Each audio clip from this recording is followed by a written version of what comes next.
ராசிக்கார அன்பர்கள் நிறைய பேர் இந்த காலகட்டத்தில் ரொம்பவும் கஷ்டப்பட்டுட்டு இருக்கீங்க அப்படின்னு சொல்லலாம். இந்த கஷ்டங்கள்லேருந்து எப்போ வெளியே வரும் அப்படிங்கிறது அவங்களோட முதன்மை கேள்வியாக இருக்கும். ஏன்னா துரோகங்களை அனுபவித்து மனசு கல்லாகி போச்சு. பெரியவங்கக்கிட்ட, அதுவும் சொந்தத்திலேயே உறவினர்கள்கிட்ட நிறைய கஷ்டங்களை அனுபவித்து மனசு ரொம்ப ஒரு மாதிரி இலகின மனசாகி போச்சு.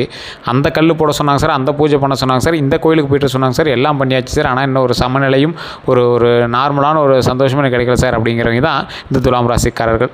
துலாம் ராசிக்காரர்களுக்கு நிறைய கஷ்டங்கள் அனுபவிச்சிருந்தாலும் குலதெய்வத்தினுடைய அருள் இவங்களுக்கு எப்பவுமே பரிபூர்ணமாக இருக்குது. எங்கே சார் குலதெய்வத்தினுடைய அருள் இருக்குது, ஒன்றும் பெரிய அவுட்புட்டே கிடைக்கலையே, எது போனாலும் தடங்களாகவே இருக்குது அப்படின்னா தசாபுத்தியும் உங்களுக்கு சேர்ந்து வேலை செஞ்சால் தான் குலதெய்வத்தினுடைய அருள் பரிபூர்ணமாக கிடைக்கிறதுக்கு வழிவகுக்கும். எந்த கோயிலுக்கு போனீங்கனாலும் ஃபஸ்ட்டு குலதெய்வத்தை கும்பிடுன்னு தான் சொல்லுவாங்க. ஆனால் இந்த துலாம் ராசிக்காரர்களுக்கு எது செய்தாலும் குலதெய்வத்தினுடைய அருளால் முன்னாடியே இன்டிமேஷன் கொடுத்துரும். இதை செய்யாது அப்படிங்கிற இன்டிமேஷன் கொடுக்கும். எங்கேயாவது போகும்போது ஒரு செவனை சொல்கிறதோ இல்லை ஏதோ ஒரு வழிமுறைகள் மூலமாக உங்களுக்கு ஒரு ஹிண்ட்ஸ் மாதிரி கொடுக்குறதோ, இந்த மாதிரி நிறைய விஷயங்கள் இந்த துலாம் ராசிக்கே உண்டான ஒரு மிகப்பெரிய ஒரு விஷயம் அப்படின்னு சொல்லலாம். துலாம் ராசிக்காரர்கள் அடிப்படையான குணாதிசயம் சொல்கிறேன். ஃபஸ்ட்டு கேட்டுக்காங்க. துலாம் ராசியில் இருக்கிறவங்க சுக்கிரன் அதிபதி அப்படின்னு சொல்லுவாங்க. துலாம் ராசியினுடைய அதிபதி சுக்கிரன். சுக்கிரன்னா என்னது? லக்ஸூரியாக வாழ விரும்புவாங்க. வேலை செஞ்சால் இறங்கி வேலை செய்வாங்க, லக்ஸூரியாக இருப்பாங்க. வண்டி வாகனங்களுக்கு அதிக முக்கியத்துவம் உங்களுக்கு கொடுக்கக்கூடிய ராசி. வைரங்கள் அணிஞ்சிங்க அப்படின்னா உங்களுக்கு நல்ல ஒரு அடிப்படையிலேருந்தே ஒரு நல்ல ஒரு மேன்மைக்கு கொண்டு வர அளவுக்கு ஒரு நல்ல ஒரு அற்புதமான ஒரு விஷயம் நடக்க ஆரம்பிக்கும். துலாமுக்கு வைரம் அப்படிங்கிறது நார்மலாகவே வரக்கூடிய ஒரு நவரத்தினத்தில் ஒன்று. இந்த அழகு, கலை, சமநிலை, நியாயம், அன்பு, உறவுகள், இந்த மாதிரி ஒரு காரகன் சுக்கிரன் அப்படிங்கிறதுனால, இதுக்கான சொந்தக்காரன் யார்? சுக்கிரன் அப்படிங்கிறதுனால துலாம் ராசிக்காரர்கள் எப்போவுமே பொதுவாக எப்படி இருப்பாங்க அப்படின்னா நல்ல மனம் கொண்டவர்களாக இருப்பாங்க. ஒரு குழந்தை மனம் மாதிரி இருக்கும். ஏன்னா அழகுக்கு அவர் தான், கலைக்கு அவர் தான், சமநிலை, நியாயம், அன்பு, உறவு, இது எல்லாத்துக்குமே சுக்கிரன் தான். ஸோ அப்போ உங்களோட குணாதிசயம் எப்படி இருக்கும்? நல்ல மனசு கொண்டவங்களாக இருப்பீங்க. நல்ல மனசுனா எது சார்? கொஞ்சம் செல்ஃபிஷாக இருக்கிற மாதிரி தான் தெரியும், ஆனாலும் மற்றவர்களையும் எதிர்பார்த்து ஒரு எது முக்கியம் அப்படிங்கிறத பார்த்து டேலி பண்ணி கொடுப்பீங்க. ஒரு வயிற்று பசியோடு ஒருத்தர் தான் அப்படின்னா நீங்கள் சாப்பிட்லனா கூட மற்றவங்களுக்கு சாப்பாடு கொடுத்துருவீங்க. உங்களோட நண்பனுக்கு நிறைய உதவி செய்வீங்க. உறவினர்களுக்கு எக்கச்சக்கமாக உதவி செய்வீங்க. யாரையும் எளிதில் காயப்படுத்த விரும்ப மாட்டீங்க. இப்போ ராசியோட ப்ளஸ் பாயிண்ட்டே அதுதான். அனைவரிடமும் நல்ல உறவை வைத்துக்கொள்ள முயற்சிப்பாங்க. அழகு மற்றும் ஒழுங்கை விரும்புவாங்க. அழகாக இருக்கணும், அதே அளவு ஒழுக்கமாக இருக்கணும் அப்படிங்கிற மாதிரி இருப்பாங்க. நீதி உணர்வு அதிகமாகவே இருக்கும் இந்த ராசிக்காரர்களுக்கு. நீதி உணர்வுனா என்ன சார்? ஒரு விஷயம் எடுத்தோம் அப்படின்னா அதில் சரியாக நடந்துக்கணும். கடவுள் யாருக்கு தெரிஞ்சாலும் தெரியலனாலும் என் மனசாட்சிக்கு தெரியும் சார், நான் கரெக்டாக நடந்துக்கணும் அப்படிங்கிற மாதிரி இருப்பாங்க. பிறருக்கு உதவணும் அப்படிங்கிற எண்ணம் அதிகமாகவே இருக்கக்கூடிய ஒரு ராசி இந்த ராசி. குடும்ப உறவுகளை மதிப்பாங்க. குடும்ப உறவுகளுக்கு ரொம்ப முக்கியத்துவம் கொடுப்பாங்க. இந்த ராசிக்காரங்க இந்த விஷயங்கள் பண்ணாலும் சில விஷயத்தில் பலவீனங்கள் இருக்குது. எல்லாரையும் நம்பிவிடுவாங்க. எல்லாரையும் நம்புறது என்னது? குழந்த மாதிரி தான். யார் எது சொன்னாலும் அப்படியா சரிப்பா அப்படின்னு நம்பிடுவாங்க. அப்புறம் என்னது? அவன் ஏமாற்றிட்டா அதை நினச்சி ஃபீல் பண்ணுறது. முடிவு எடுக்கிறதுல தாமதம் செய்வாங்க. ஒரு விஷயம் எடுக்கிறதுல மாற்றி உங்களுக்கு தோண ஆரம்பிக்கும். கூட இருக்கிறவங்களாம் டென்ஷன் ஆகும். நீ என்ன மாற்றி பேசியாகிற, சொன்னால் ஒரு இதை சொல்லு அப்படிங்கிற மாதிரி ரொம்ப ஒரு மாதிரி டென்ஷன் பண்ணுவாங்க. ஒரு சமயத்தில் ஒரு மாதிரி பேசுவீங்க, ஒரு சமயத்தில் இன்னொரு மாதிரி பேசுவீங்க. அது மனசுக்கே உங்களுக்கு ஒரு ஆக்சிலேஷன் மைண்ட்லேயே இருப்பீங்க. மனதில் ஒன்றை வச்சுட்டு வெளியே வேறு ஒன்றை பேச மாட்டாங்க. இதனால் ஏமாற்றப்படுபவர்கள் நிறையா பேர். மனசில் ஏதாவது ஒன்று வச்சுட்டு வெளியே ஒன்று பேச மாட்டீங்க, ஓப்பனாக பேசிடுவீங்க. அதனால் என்ன பண்ணுறாங்க? ஏமாற்றங்கள். நிறைய பேர் உங்களை ஏமாற்றிடுவாங்க. பிறருக்காக தங்களை தியாகம் செய்யக்கூடிய நபர்களில் துலாம் ராசிக்காரர்கள் ஒருத்தர். ஒரு எக்ஸாம்பிளுக்கு சொல்கிறேன்னே, ஒரு 3 மகன்கள் இருக்காங்க. அதில் ஒருத்தன் துலாம் ராசிக்காரனாக இருக்கான். மற்றவன் செய்யாததை அவன் செய்வான். அவன் சொத்து அதிகமாக கொடுக்குன்னு நினைக்க மாட்டான், இது செய்யணும்னு நினைக்க மாட்டான். என் மனசுக்கு தோணுது, எங்களுக்கு செய்யணும்னு தோணுது அப்படிமா. ஆனால் மற்ற 2 பேர் இவனுக்கு ஆப்படிக்கிறதுக்குனே பார்ப்பாங்க. செய்கிறதெல்லாம் அவனை செய்ய வச்சுட்டு சொத்து பிரிக்கும் போது அது மட்டும் அவங்கள இது பண்ண சொல்லுவாங்க. இதே மாதிரி ஒரு 3 மருமகள் இருக்காங்கன்னு வச்சுக்கோங்களேன். அதில் ஒரு துலாம் ராசிக்காரங்கள் இருக்காங்கன்னு வச்சுக்கோங்களேன். எல்லா வேலையும் எடுத்து போட்டு செய்யும், எல்லாம் செய்யும். ஆனால் ஒரு இவங்களுக்குன்னு பாகங்களோ இல்லை பெற்றோர்கள் மூலமாக ஏதாவது பிரித்து கொடுக்குறாங்க அப்படின்னா மற்றவங்களோட இவங்களுக்கு கம்மியாக தான் கொடுத்துருப்பாங்க. செஞ்ச கணக்கெல்லாம் இருக்காது. இவங்க அதை எதிர்பார்க்கவும் மாட்டாங்க. ஏன் நீங்கள் மற்றவங்க செய்யலை அப்படின்னு தான் கேட்பாங்களே தவிர இது செஞ்சதுக்கு அதிகமாக போட்டுக்கூடன்னு இவங்க கேட்கக்கூடிய ராசியே கிடையாது. அந்தளவுக்கு ஒரு உன்னதமான ராசி இவங்க. இதுவரை இவங்கள் அனுபவித்த துரோகங்கள் அப்படின்னா நண்பர்களால் ஃபஸ்ட்டு ஏமாற்றப்பட்டிருப்பாங்க. 2வது உறவினர்களால் சொத்து விஷயத்தில் பாதிக்கப்பட்டிருக்கலாம். காதலில் மனவேதனை சந்திச்சிருக்கலாம். தொழிலில் தாங்கள் வளர்த்தவர்களே எதிரியாக மாறி இருக்கலாம். ஒரு எக்ஸாம்பிளுக்கு நீங்கள் ஒரு தொழில் பண்ணிட்டுருக்கீங்க அப்படின்னா உங்கள்கிட்ட வேலை செஞ்சவன் உங்கள் சொந்தக்காரனாக இருப்பான், நண்பனாக இருப்பான். ஆனால் அவனே போய் தனியாக ஒரு செட்டை போட்டு அட்டையை போட்டு நீங்கள் செஞ்ச அதே கம்பெனியை திருப்பி ஒரு சின்ன ஒரு இதாக ஆரம்பிச்சிருப்பான். சின்னதாக ஆரம்பித்தாலும் உங்களோட நம்பிக்கை துரோகத்தை இது பண்ணிட்டான்ல. ஸோ அது ஒரு பெரிய விஷயம் தானே. இவங்க செய்த நன்மைக்கு பதிலாக சிலர் தீமை செய்த அனுபவம் வாழ்க்கையில் பல முறை இவங்க சந்திச்சிருப்பாங்க, வந்திருக்கும். வாழ்க்கையில் நிறையா வந்திருக்கும். ராசிக்காரங்க தான் முன்னாடி சொன்னேன், துரோகங்கள் அதிகமாக சந்தித்த ராசி துலாம் ராசி. தற்போது சந்திக்கக்கூடிய பிரச்சனைகள் அப்படின்னு பார்க்கும்போது 2025 இறுதியிலிருந்து 2026 தொடக்க காலம் வரைக்கும் துலாம் ராசிக்காரர்களுக்கு நிறைய விஷயங்கள் நடந்துச்சு. அதற்கு பிறகு 2026 தொடங்கி 6 மாதம் ஆக போது இன்னும் அந்த பிரச்சனைகள் தீராமல் இருக்குது. அப்படின்னா பண விஷயம், வருமானம் இருந்தும் சேமிப்பு இல்லை சார். சேமிக்குன்னு நினைக்கிறேன் சார், ஆனால் ஏதோ ஒரு செலவு வந்து பண்ணுது, அது பண்ணியே ஆகணுங்கிற மாதிரி ஒரு கட்டாயம் ஆகி போயிடுது. அப்படியே இல்லையா, இல்லை பழகிட்டோமோ என்னமோ தெரியல, ஒரு 10,000 மீதியாக இருக்குது, 10,000 ஒரு 1,000 மீதியாக இருக்குன்னா கூட அதில் ஏதாவது ஒரு பொருள் வாங்க தோணுது. இல்லைனா ஏதாவது கூட்டிகிட்டு போய் அங்கிட்டே பிக்னிக் போகலாம், இங்கே பிக்னிக் போகலாம், டூர் போகலாம் அப்படிங்கிற மாதிரி தோணுது. இந்த மாதிரி தான் சார் போயிட்டுருக்கு அப்படிங்கிற மாதிரி இருக்கும். கடன் அழுத்தம், ஏற்கனவே வாங்கின கடனை அடைக்க முடியல, இனி இருக்கக்கூடிய கடனை எப்படி அடைக்கிறது அப்படிங்கிற மாதிரி ஒரு கேள்விக்குறியாக இருந்தது. கடன் எல்லாமே கொஞ்ச நாள் அடைச்சிருவீங்க, அதுதான் மிகப்பெரிய ஹைலைட்டு. செலவுகள் அதிகரித்தல், செலவுகள் அதிகரிக்குது அப்படின்னா ஒரு எக்ஸாம்பிளுக்கு சொல்கிறோம், ஒரு செலவு இருக்குது அப்படின்னா அந்த செலவு தேவையில்லாத செலவாக தேவை இருக்கிற செலவான்னு கால்குலேட் பண்ணுறது அளவு கூட உங்களுக்கு வந்து ஃப்ரீ மைண்ட் இருக்காது. படப்படப்படப்படன்னு உங்களை வந்து செலவு பண்ண வச்சுட்டே இருக்கும். அது இந்த காலகட்டத்தினுடைய தசாபுத்தினுடைய அமைப்பு அப்படின்னு கூட சொல்லலாம். ஃபஸ்ட்டு உங்களுடைய ஜாதகத்தை செக் பண்ணும், பிறந்த தேதி, பிறந்த நேரம், பிறந்த ஊர் கால்குலேட் பண்ணி பாருங்கள். லோக்கல் ஒரு ஜோதிடர் எடுத்து கொடுத்து சார் இது எப்படி இருக்குது, என்ன தான் நடக்குது, ஒரு தெளிவாக சொல்லுங்கள் அப்படின்னு சொல்லுங்கள். இல்லை சார் லோக்கலில் எனக்கு செட் ஆகலை அப்படிங்கிறீங்க மட்டும் கீழே ஒரு நம்பர் கொடுத்துருக்கேன், பிரபல ஜோதிடருடைய நம்பர். ஃபோன் பண்ணி நீங்கள் வந்து பேசி தெரிஞ்சுக்கலாம். பிரபலமான ஜோதிடர், ஒரு விவிஐபி ஜோதிடர், ஆக்டர்ஸ்க்கு, அரசியல்வாதிகளுக்கு மட்டுமே ஜோதிடம் பார்க்கக்கூடியவர். ஸோ நம்மளோட வேண்டுகோளுக்கு இணங்க நம்மளுக்கு வந்து நம்பர் கொடுத்துருக்காரு. உங்களுக்கு இதை நீங்கள் அட்வர்டைஸ்மெண்ட்டாக எடுத்துட்டாலும் சரி, ப்ரொமோஷனாக எடுத்துட்டாலும் சரி, அது உங்களோட விருப்பம் தான். அப்பாயின்மெண்ட் பேசிஸில் மட்டும்தான் ஜோதிடம் பார்ப்பாங்க, வெயிட் பண்ணி தான் ஜோதிடம் பார்க்குற மாதிரி இருக்கும். அதுக்கு தகுந்த மாதிரி தான் ஃபீஸஸ் இருக்கும். உங்களுக்கு வேணுங்கிறவங்க மட்டும் நீங்கள் ட்ரை பண்ணிக்கோங்க. ஏன்னா அக்யூரேட்டாக இருக்கும். ஏன்னா அவ்வளோ அக்யூரேட்டாக இருக்கிறதுனால தான் மிகப்பெரிய பிரம்மாண்ட அரசியல்வாதிகளும் இன்றைக்கி நீங்கள் ரொம்ப வியப்பாக பார்க்கக்கூடிய பல அரசியல் பிரமுகர்களும் நிறைய பேர் அவர்கிட்ட தான் ஜோதிடம் பார்த்துட்ருக்காங்க. உங்களுக்கு வேணும்னா நீங்கள் வந்து பயன்படுத்திக்கலாம். அதே போல் இந்த ராசிக்காரர்கள் குடும்ப விஷயத்தில் கணவன் மனைவி கருத்து வேறுபாடுகள் கொஞ்சம் அதிகமாகவே இருக்கும். உறவினர் தலையீடு, குழந்தைகள் தொடர்பான கவலை, இது எல்லாமே உங்களுக்கு இருக்கும். அந்த கவலை எல்லாமே இனிமேல் பிரச்சனை எல்லாமே நீங்கள் சந்தோஷம் இனிமேல் இருக்கும், மகிழ்ச்சியாக இருக்கும். குழந்தைகளுக்கு அது வாங்கி தரலாம், இது வாங்கி தரலாம், பணம் வர ஆரம்பிக்கிறது, இனிமேல் சந்தோஷமாக இருக்கலாம், நீண்ட ஆயுளோடு இருக்கலாம், உடல் ஆரோக்கியத்தோடு இருக்கலாம். இதுதான் இனிமேல் நடக்குங்க. இந்த விஷயங்கள் இனி வாழ்க்கையில் சந்தோஷம் மட்டுமே நடக்கும். அதை நீங்கள் மைண்ட் ஞாபகம் வச்சுக்கலாம். தொழிலில் உழைப்புக்கு தகுந்த மதிப்பு கிடைக்காத நிலை இப்போ இருக்குது. பதவி உயர்வு தாமதமாக கிடச்சிருக்கு. தொழிலில் போட்டி போயிட்டுருக்கு. மனநிலை உங்களுக்கு எப்படி இருக்கும், அதிக யோசனையில் போயிட்டுருக்கு. இத்தனையும் இருந்தால் எப்படி இருக்கும் மைண்டு, அப்படியே யோசிச்சுட்டே தானே இருக்கும். தூக்கம் இல்லை, எதிர்கால பற்றின பயம் வந்துருச்சு. இது எல்லாமே இந்த காலத்தில் உங்களுக்கு நடந்துகிட்ருக்கு. இவங்களுக்கு யாரால் தெரியுமா ஆபத்து? பொதுவான ஜோதிட பார்வையில் மட்டும் நான் சொல்கிறேன் கேட்டுக்காங்க.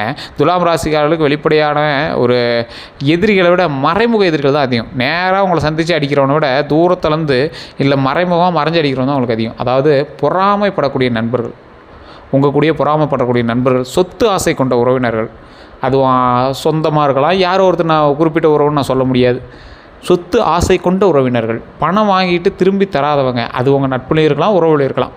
இனிமையாக பேசும், ஆனால் உள்ளுக்குள்ளே வேறு எண்ணம் கொண்டவங்க, அப்படியே ஒரு கல் நெஞ்சக்காரன்னு சொல்லுவாங்கள்ல, அந்த மாதிரி ஒரு ஆள். இவங்களிடம் கவனமாக இருக்கணும் அப்படிங்கிறத மைண்டில் நல்லா ஞாபகம் வச்சுக்கோங்க. 2026 குரு பயிற்சி பலன்னு பார்க்கும்போது 2026 குரு பயிற்சியில் துலாம் ராசிக்காரர்களுக்கு பல முக்கிய மாற்றங்களை தரக்கூடியதாக கருதப்படுதுங்க. தொழிலில் புதிய வாய்ப்புகள் கிடைக்கும். வேலை மாற்றம் எதிர்பார்த்தவர்களுக்கு நல்ல செய்தி வருங்க. வெளிநாட்டு தொடர்புகள் உருவாகும். வியாபாரத்தில் புதிய வாடிக்கையாளர்கள் கிடைப்பாங்க. பண விஷயத்தில் வருமானம் மெதுவாக உயரும். பழைய கடன்கள் அடைக்கக்கூடிய வாய்ப்பு, தடைப்பட்ட பண கைக்கு வரக்கூடிய ஒரு தருணமாக அமையுது. திருமணத்தில் திருமண தடை நீங்கும். நல்ல வரனமையும், குடும்ப வாழ்க்கையில் முன்னேற்றம் அதிகரிக்குங்க. தமிழ் புத்தாண்டு 2026 முதல் நிலைன்னு பார்த்தா, தமிழ் புத்தாண்டு ஆகி 1 மாதம் ஆகுது சார். இப்போ என்ன சார் அதை செக் பண்ணோம் அப்படின்னா, நல்லா வச்சு பாருங்கள். இந்த ஜூன் மாதம் வரைக்கும் வந்து பார்த்திங்கன்னா புதிய தொடக்கங்கள் இருக்கும். வேலைவாய்ப்பு, பயணங்கள் எல்லாமே உண்டாகும். ஜூலை டு செப்டம்பரில் பண வரவு அதிகரிக்குங்க. கொஞ்சம் ஸ்லோவாக தான் இருக்கும், ஆனால் ஓரளவுக்கு பரவாயில்லையாகவே இருக்கும். நீங்கள் எதிர்பார்த்த அளவுக்கு இல்லைனாலும் ஓரளவுக்கு இருக்கும். உங்களை வந்து சாட்டிஸ்ஃபை பண்ணுற அளவுக்காக இருக்கும். குடும்ப மகிழ்ச்சி உண்டாகும். வீட்டில் சுப நிகழ்ச்சிகள் நடக்கும். அதனால் உங்களுக்கு மைண்டு வந்து கொஞ்சம் கிளியரன்ஸ் இருக்கும். அந்த வேலையிலேயே உங்களுக்கு வந்து மைண்டு போடுற மாதிரி இருக்கும். அக்டோபர் டு டிசம்பரில் சொத்து யோகம் உண்டாகுது. நீங்கள் சொத்து வாங்கணும்னு ஆசைப்படுறீங்க, இல்லை சொத்து சம்மந்தப்பட்ட விஷயங்களில் வந்து நீங்கள் ஈடுபடுறீங்க, இல்லை சொத்து விஷயத்தில் வீடு கட்டுறீங்க, இல்லை சொத்தில் ஏதாவது ஒரு ஆல்ட்ரேஷன் பண்ணுறீங்க, கரை கட்டுறீங்க, வீடு விவசாயம் பண்ணுறதுக்கு ஆரம்பிக்கிறீங்கன்னா அந்த மாதிரி யோகங்கள் உண்டு. வாகன யோகம், 2 வீலர் வாங்கலாம், எலக்ட்ரிக் வண்டி வாங்கலாம், கார் வாங்கலாம், இந்த மாதிரி உண்டு. பதவி உயர்வுமே உண்டு. பதவி உயர்வு வந்து பெரிய ப்ரமோஷன்ஸ் வந்து தசாபுத்தி பொறுத்தான் வாய்ப்புகள் உண்டு அப்படிங்கிறத மென்ஷன் பண்ணிக்கிறோம். பதவி உயர்வுக்கான வாய்ப்புகள் இருக்குது அப்படிங்கிறத மட்டும் சொல்லலாம். 2027 தொடக்கிறதுக்கான அடைதளம் இதுதான். அதுக்கான அடித்தளம் இப்போ தான் நீங்கள் போகிறீங்க, பேஸ்மெண்ட்டே இப்போ தான் போகிறீங்க. இந்த காலத்தில் செய்யக்கூடிய முயற்சிகள் வந்து அடுத்த சில ஆண்டுகளுக்கு அடித்தளமாக அமையுங்க. இந்த காலம் எந்த காலம்? இன்னும் இப்போ இருக்கக்கூடிய 5-6 மாதத்தில் நீங்கள் பண்ணக்கூடியதெல்லாம் பேஸ்மெண்ட்டு.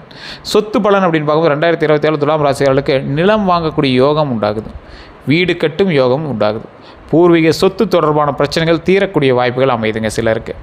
இதில் ஒரு சிலருக்கு எப்படி இருக்குது அப்படின்னா, நீண்ட காலமாக விற்க முடியாத சொத்துக்கள் விற்கலாம், நீதிமன்ற வழக்குகள் சாதகமாக முடிவடையலாம். வண்டி வாகன பலன் அப்படின்னு பார்க்கும்போது 2026 புதிய இருசக்கர வாகனம், கார் வாங்கக்கூடிய வாய்ப்பு, பழைய வாகனத்தை வந்து மாற்றக்கூடிய யோகம் இருந்தாலும் அவசர வேகத்தை தவிர்த்துக்காங்க. புதிய வண்டி வாங்குறீங்க, கார் வாங்குறீங்க அப்படின்னா அவசர வேகமாக தவிர்த்துக்காங்க. வாகன பராமரிப்பில் கவனம் தேவை, ரொம்ப எச்சரிக்கையாக கவனமாக பண்ணணும். திருமண வாழ்க்கை அப்படின்னு பார்க்கும்போது திருமணமானவர்களுக்கு புதிய புரிதல் அதிகரிக்கும். இத்தனை நாள் நம்ம தப்பாக புரிஞ்சிட்டோம், இவனை தான் சரியாக இருக்கான் அப்படிங்கிற மாதிரி புரிதல் ஏற்படும். பழைய பிரச்சனைகள் குறையுங்க. பழைய பிரச்சனைகள்லாம் எந்த மாதிரி பிரச்சனைகள்? தேவையில்லாத உங்களுக்கு இருந்த சந்தேகங்கள், அவர் மேலே இருந்த ஒரு பயம், இது எல்லாமே குறைய ஆரம்பிக்கும். திருமணம் ஆகாதவங்களுக்கு நல்ல வரன் அமையும். இந்த காலகட்டம் உங்களுக்கு ஒரு அற்புதமான காலகட்டம். தடைப்பட்ட பேச்சுகள் மீண்டும் தொடங்கக்கூடிய ஒரு காலகட்டமாக அமையுது. குழந்தைகள் தொடர்பான பலன் அப்படின்னு பார்க்கும்போது குழந்தைகளின் கல்வியில் முன்னேற்றம் உண்டாகும், வெளிநாட்டு கல்வி வாய்ப்பு உண்டாகும், குழந்தைகள் மூலம் மகிழ்ச்சி உண்டாகுங்க. குழந்தைகள் மூலம் மகிழ்ச்சினா எந்த அளவுக்கு மகிழ்ச்சியாக இருக்கும் அப்படின்னா, தொழில் மற்றபடி எந்த ஒரு விஷயமா இருந்தாலும் அதில் வந்து முன்னேற்றம் காணப்படும் ஒரு விஷயமாக அமையுதுங்க. உடல் நலம் அப்படின்னு பார்க்கும்போது கவனிக்க வேண்டியதுன்னு பார்த்தா முதுகு வலி, கழுத்து வலி, சர்க்கரை அளவு, உடல் எடை, யோகா மற்றும் நடைப்பயிற்சி நன்மையை தருங்க. இது எல்லாமே ரொம்ப அற்புதமான நன்மையை தரும். அடுத்த 12 நாட்கள் எப்படி இருக்கும் அப்படின்னா, 1 to 3 நாளில் மன அழுத்தம் குறையும், நல்ல தகவல் வருங்க. 4 to 6 பண வரவு கிடைக்கும், பழைய நண்பரை வந்து சந்திக்கக்கூடிய வாய்ப்பு உண்டுங்க. குடும்பத்தில் மகிழ்ச்சி உண்டாகும், நிலுவையில் இருந்த வேலை முடியுங்க. ஏதாவது ஒரு வேலை பெண்டிங்கில் இருக்குது, தொழில் பண்ணும்போது இந்த வேலை இருந்துச்சு சார், அது கொஞ்சம் பெண்டிங்கில் இருக்குது அப்படின்னா அதெல்லாம் கொஞ்சம் கம்ப்ளீட்டாக முடிய வரைகிறதுக்கு வாய்ப்பு உண்டு. 10 to 12வது நாளில் புதிய வாய்ப்பு உண்டாகுதுங்க. புதிய வாய்ப்புனா எந்த மாதிரி வாய்ப்பு? நீங்கள் எதிர்பார்த்து காத்திருந்த வாய்ப்பாக இருக்கலாம், இல்லை உங்களையே வந்து டைவர்ட் பண்ணக்கூடிய அளவுக்கு ஒரு புதிய வாய்ப்பாக இருக்கலாம். தொழிலில் முன்னேற்றம் அடைவீங்க, முக்கியமான ஒரு முடிவுகள் எடுக்கிறதுக்கான ஒரு அற்புதமான காலகட்டமாகவும் அமையுது. துலாம் ராசிகளுக்கான முக்கியமான செய்தி அப்படின்னா, இந்த ராசிக்காரங்க அனுபவித்த கஷ்டங்களை உங்களது பலவீனத்தை அல்ல, அதாவது இதனால் நீங்கள் அனுபவித்த கஷ்டங்கள்லாம் உங்களோட பலவீனத்தை அல்ல, வலிமைப்படுத்த உங்களுக்கு வந்து பல தடைகள், ஏமாற்றங்கள், நம்பிக்கை துரோகங்கள் இருந்திருந்தாலும் 2026 தமிழ் புத்தாண்டுக்கு பிறகு வாழ்க்கையில் மெதுவான முன்னேற்றமும் நிலைத்தன்மையும் வளர்ச்சிக்கான வாய்ப்புகள் அதிகரிக்கும் அப்படிங்கிறது ஒரு பாரம்பரிய ஜோதிட கருத்துக்களாக கூறப்பட்டாலும், பொறுமை, திட்டமிடல், பண ஒழுக்கம் மற்றும் சரியான முடிவுகள் உங்களோட முன்னேற்றத்திற்கு முக்கிய பங்காற்றும் அப்படிங்கிறது மைண்டில் நல்லா ஞாபகம் வச்சுக்கோங்க. இந்த ராசிக்காரங்களுக்கு ஒரு 3 விஷயம் மட்டும் நான் மெயினாக சொல்லணும். இந்த ராசிக்காரங்க திருமணம் ஆகாமல் இருக்கிறவங்களாக இருந்தாலும் சரி, அல்லது திருமணம் முடிந்து சண்டை சச்சரவோடு இருக்கக்கூடிய ராசிக்காரங்க இருந்தாலும் சரி, துலாம் ராசிக்காரங்களுக்கு மெயினாக நான் சொல்கிறேன். இந்த ராசிக்காரங்க திருச்செங்கோடு அப்படிங்கிற ஊர் இருக்குது. இது எல்லா வீடியோலையும் நான் சொல்கிற விஷயங்கள் தான். இந்த கோயிலுக்கு கண்டிப்பாக போயிட்டு வாங்க, மிகப்பெரிய நன்மை உண்டு. திருமணம் ஆகாமல் இருந்தவரும் சரி, திருமணம் ஆடையும் சரி. இந்த கோயிலில் ஒரு விசேஷமான சில விஷயங்கள் இருக்குது. என்ன அப்படின்னா, இந்த கோவிலில் திருமணம் ஆனவங்க ரெகுலராக போய் மாலை மாற்றுவாங்க, அதாவது தம்பதி சமேதராக போய் மாலை மாற்றுவாங்க. அங்கே இருக்கக்கூடிய அர்த்தநாரீஸ்வரர் சிலை சக்தியும் சிவனும் சேர்ந்து உள்ள சிலையாக அமைஞ்சிருக்கும். அங்கே இருக்கக்கூடிய வேலவன் சிலை செங்கோட்டு வேலவன் அப்படின்னு சொல்லுவாங்க, அதாவது திரு செங்கோடு வேலவன் அப்படின்னு சொல்லுவாங்க. அங்கே வந்து மேலே உச்சி பிள்ளையார் இருக்கார். இப்போ யார் யார் வந்துட்டாங்க? சிவன், பார்வதி, விநாயகர், முருகர் 4 பேரும் குடும்ப சமேதர்களாக காட்சியளிக்கக்கூடிய ஒரு ஸ்தலம். அந்த ஸ்தலத்தில் போய் திருமணமானவங்க குழந்தைகளுக்காக வேணாலும் சரி, அல்லது திருமண பிரச்சனைகள் தீரணும்னு வேணாலும் சரி, அல்லது திருமணம் ஆகணும்னு வேணாலும் சரி, அற்புதமான ஒரு ஸ்தலம். இந்த ஸ்தலத்துக்கு போயிட்டு வாங்க. அந்த 1200 படிக்கட்டுகள் இருக்கும். படிக்கட்டு எப்படி சார் ஏற முடியுமான்னு கேட்டால், வண்டி வாகனங்களும் மேலே போகுது, ரோடே இருக்குது, கோயிலுக்கே பஸ் இருக்குது. சைடில் போனீங்க அப்படின்னா அந்த படிக்கட்டு வழியாக போகும்போது 60 அடி பாம்பு சிலை இருக்கும், அதுக்கு பூஜைகள்லாம் நடத்தப்படுது. அந்த இடத்துல போய் வழிபட்டுட்டு வாங்க. ரொம்ப அற்புதமான ஒரு இடம், அற்புதம்னா அற்புதம், அவ்வளோ பெரிய சக்தி வாய்ந்த இடம். வெள்ளை தசபாசானத்தால் செய்யப்பட்ட சிலைகள். அர்த்தநாரீஸ்வரருக்கு முகம் காட்ட மாட்டாங்க, முகம் வந்து அப்படியே சாஃப்டாக இருக்கிற மாதிரி மொழுகுன மாதிரி இருக்கும். வேலவருக்கும் அதே மாதிரி மொழுகுன மாதிரி இருக்கும். ரெண்டுமே வெள்ளை தசபாசானத்தால் செய்யப்பட்டது. அர்த்தநாரீஸ்வரருக்கு பூஜை பண்ணும்போது ஒரு கால் மட்டும் அந்த துணியை அப்படியே லைட்டாக தூக்கி காட்டுவாங்க, காலில் கொலுசு இருக்குது பாருங்கள் அப்படின்னு காட்டுவாங்க. அது அங்கே இருக்கக்கூடிய மரபு, இறைவனை பார்த்து வணங்குறதுக்கான ஒரு முக்கியமான மரபாக அந்த இடத்துல கருதப்படுது. அவ்வளோ அற்புதமான ஒரு ஸ்தலம் அர்த்தநாரீஸ்வரர் ஆலயம். மிகப்பெரிய சக்தி வாய்ந்த ஸ்தலம், மிகப்பெரிய ஆன்மீக ஸ்தலம் அப்படின்னு சொல்லுவாங்க. இந்த இடத்துக்கு போயிட்டு வந்தீங்க அப்படின்னா கண்டிப்பாக திருமண ரீதியான பிரச்சனைகள் தீரும், குழந்தை பேர் இல்லாத குழந்தை பேர் உண்டாகும், திருமணம் ஆகாதவங்க திருமணம் நடக்கும். அதே போல் குழந்தை பேருக்காக மட்டுமே வேண்டிகிட்டு இருக்கிறவங்க இந்த கோயிலுக்கு போயிட்டு வாங்க. மேல்மலையனூர் திருவண்ணாமலை வழிபட்டுட்டு மேல்மலையனூர் அங்காள பரமேஸ்வரி கோயிலுக்கு போய் வழிபட்டுட்டு பழனியில் இருக்கக்கூடிய திரு ஆவினங்குடி அப்படிங்கிற கோயில் கீழே இருக்குது. அந்த திரு ஆவினங்குடியை போய் வழிபட்டு அதுக்கப்புறமேட்டு நடந்தே போனீங்கன்னா சும்மா பக்கத்துலேயே தான் இருக்குது. நடந்து முன்னாடி போனீங்கன்னா அந்த பழனி மலை ஏறலாம். பழனி மலை ஏறி பால தண்டாயுதபாணி வணங்கலாம். செவ்வாய்க்கிழமையில் போனீங்க அப்படின்னா உச்சிகால பூஜை நடக்கும். அந்த இடத்துல போய் சாமி வழிபட்டு விபூதி கொடுப்பாங்க. சுவாமி மேலே தரணும் விபூதி, சந்தனம் கொடுப்பாங்க, பஞ்சாமிர்தம் எல்லாமே கொடுப்பாங்க, பால் கொடுப்பாங்க. அதெல்லாம் நீங்கள் வாங்கி வழிபடும்போது ரொம்ப ஒரு விமோச்சனமான ஒரு விஷயத்தை வந்து நீங்கள் அடைஞ்ச மாதிரி இருக்கும். வாழ்க்கையில் இப்படி ஒரு விஷயங்கள் இருக்குது அப்படிங்கிறது இப்போ தான் சார் பார்க்குறோம் அப்படிங்கிற மாதிரி இருக்கும். இந்த கோயிலுக்கு கண்டிப்பாக போயிட்டு வாங்க. மிகப்பெரிய ஒரு ஆளுமை திறன் கொண்ட கோவில், மிகப்பெரிய சக்தி கொண்ட கோவில்கள். இந்த கோயிலுக்குலாம் நீங்கள் போயிட்டு வரும்போது பிரச்சனை இல்லை, அப்படியே டோட்டலாக வெளியே வந்துடுவீங்க. அவ்வளோ அற்புதமான ஸ்தலம் இந்த ஸ்தலம். இந்த கோவில் மட்டுமல்லாது நிறைய கோவில்கள் அங்கங்கே ஒவ்வொரு ராசிக்காரர்கள் சொல்லிட்டு தான் இருக்காங்க. துலாம் ராசியை பொறுத்த வரைக்கும் முதல்ல குலதெய்வம். இன்றைக்கு காலகட்டத்தை வரைக்குமே உங்களுக்கு குலதெய்வம் தான் வந்து ஃபஸ்ட்டு பார்த்திங்கன்னா இன்டிமேஷன் கொடுக்கும். உங்களுக்கு எந்த ஒரு பிரச்சனைகளாக இருந்தாலும் சரி, நன்மைகளாக இருந்தாலும் சரி, ஃபஸ்ட் இன்டிமேஷன் கொடுக்குறது உங்களுடைய குலதெய்வம் தான். குலதெய்வத்தை வழிபட்டீங்க அப்படின்னாவே ஆட்டோமேட்டிக்காக உங்களுக்கு எல்லா ப்ராப்ளம் சால்வ்டு. நீங்கள் உங்களுக்கு இன்னுமே நிறைய பேர் சொல்லுவாங்க துலாம் ராசிகள்லாம், சார் குலதெய்வம் சொல்லுதுங்கிற மாதிரி தான் தோணுது, ஆனால் என்ன சொல்லுதுன்னு தெரியல சார், கனவுல ஒன்று வருது, அதுக்கான விடைகள் எங்களுக்கு தெரியல அப்படிம்பாங்க. கனவுல இந்த மாதிரி சொல்லுது, அது என்ன விடைன்னு தெரியலம்பாங்க. ஸோ அந்த மாதிரி ஏதோ ஒரு இன்டிமேஷன் மாதிரி உங்களுக்கு கொடுக்க ஆரம்பிக்கும். அப்படி உங்களுக்கு ஏதாவது இன்டிமேஷன் கொடுத்துருக்கா அப்படின்னு மறக்காம கமெண்ட் செக்ஷனில் பதிவிடுங்க. நான் சொன்னதெல்லாம் உண்மையாக இருக்கா, கரெக்டாக இருக்கான்னு மறக்காம கமெண்ட் செக்ஷனில் பதிவிடுங்க. துலாம் ராசிக்காரர்களால் அந்த கனவுக்கான மீனிங்கை தெரியாமல் இருக்குமே தவிர கடவுள் டேரெக்டாக துலாம் ராசிக்காரருக்கு இன்டிமேஷன் கொடுத்துக்கிட்டே இருப்பார். இது கண்டிப்பாக நடந்திருக்கும். உங்களுக்கு தெரியல அப்படின்னா மறக்காமல் நீங்கள் வந்து பக்கத்தில் வேண்டி கேட்டு பாருங்கள். இப்படி உங்களுக்கு நடந்ததெல்லாம் உண்மையா, இப்போ நான் சொன்னது கரெக்டாக இருக்கா அப்படின்னு மறக்காம கமெண்ட் செக்ஷனில் பதிவிடுங்க. இதுவரை நம்ம சேனல் சப்ஸ்கிரைப் பண்ணாமல் தான் சப்ஸ்கிரைப் பண்ணிக்கோங்க. பதில் பெல் பட்டன் மறக்காம ப்ரெஸ் பண்ணிக்கோங்க. அதேமாதிரி ஃபேஸ்புக்கில் பார்த்துக்கிங்கன்னா ஃபாலோ பண்ணிக்கோங்க. எல்லோருக்கும் நன்றி நண்பர்களே.